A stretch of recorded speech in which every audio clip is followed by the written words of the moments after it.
করি রাত থেকে মামামের প্রচণ্ড জ্বর, তাই সকালবেলা ঘুম থেকে উঠে বাবাকে পড়তে পাঠিয়ে দিয়ে আমি মামামের গায়ে হাত দিয়ে দেখছিলাম জ্বর আছে কিনা। দেখলাম গাটা এখনও ঠান্ডা আছে, তাই তাড়াতাড়ি উঠে গিয়ে ভাবলাম কাজগুলো সেরে ফেলি, যেহেতু ও ঘুমিয়ে আছে।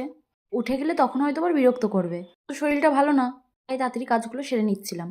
সকালের আবহাওয়াটা এত সুন্দর, তাহলে বেশিরভাগ ওঠা হয় না, উঠি না। বাবান ওঠে, ওর পড়া থাকে, আমি একটু লেট করেই উঠি।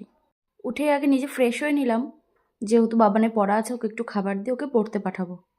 এখনও কাজগুলো কিছু সারা হয়নি, আগে নিজে ফ্রেশ হয়ে তারপরে কাজগুলো করব। এই দেখো এখানে আমারও কমপ্লিট হয়ে গেছে, এদিকে বাবানও চলে এসছে, ও পড়তে চলে গেছে, ও আমি কাজগুলো করছিলাম। ঘর ঝাড়ু দিয়ে ঘরটা মুছতে চলে এসেছি। যেহেতু আমাদের ঘরটা অনেকটাই বড়, তাই আমার ঘরটা মুছতে অনেকটা টাইমই লাগে। আর মাম্মাম এমনিতেও একটু বেলা করেই ঘুম থেকে ওঠে, আরও শরীরটা খারাপ, তাই জন্য ভাবলাম আগে আগে কাজগুলো সেরে ওকে উঠিয়ে একটু খেতে দেবো। তারপরে বাবানের স্কুলও আছে, যেহেতু ও স্কুলে যাবে, তাড়াতাড়ি কাজ কমপ্লিট করে রান্নাও বসাতে হবে। তো দেখো কথা বলতে বলতে আমি ঘরটা মুছেই ফেললাম। এবার এই ঘরগুলো আর বাইরের বারান্দাটা মুছতে হবে আমাকে। ঘর মুছতে মুছতে দেখি বাবান চলে এসছে। আমি বললাম, ও মা, এটা কি হলো? তো এইমাত্রই পড়তে গেলি, চলে এলি কেন? ও বলছে দাদা বললো আজকে পড়াবে না, দাদার কলেজ আছে, তাই ও চলে এসছে।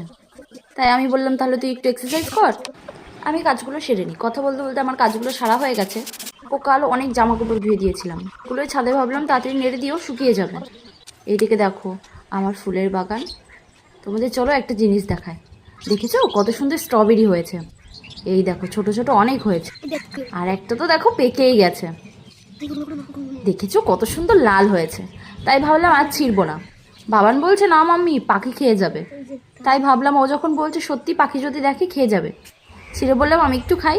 ও বলছে না আমি খাবো আমি খাবো। আমি বললাম হ্যাঁ বাবা হ্যাঁ, আমি খাবো না, তুমি আর বুনু মিলে খাবে। বুনু যেহেতু ঘুমাচ্ছে। নিজের গাছের স্ট্রবেরি দেখতে কি দারুণই না লাগছে বলো।